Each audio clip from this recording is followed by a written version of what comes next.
Сегодня в Якутске состоялось открытие детской школы искусств и современной смарт-библиотеки. Единый комплекс зданий находится в 203-м микрорайоне. Детская школа искусств может принимать до 300 учеников, обеспечивая их всем необходимым для самых разнообразных занятий – музыкой, хореографией и театральным искусством.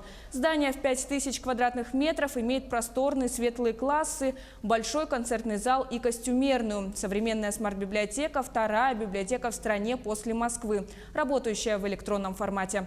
Каждая книга здесь чипирована, а выдача материала полностью автоматизирована. Также есть книгохранилище на 130 тысяч книг.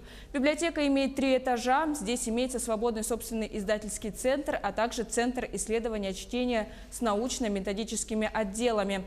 Отметим, что оба современных здания полностью отвечают задачам формирования комфортной образовательной среды в столице. Объекты построены в рамках государственно-частного партнерства. Два эти учреждения объединены мостиком, переходом, и это очень важный символ, на мой взгляд, поскольку духовное развитие в сфере искусства и интеллектуальное развитие наших детей, оно должно быть неразрывно связано. И только в таком случае мы получим гармонично развитую, полноценную личность, которая будет включена в современное глобальное общество.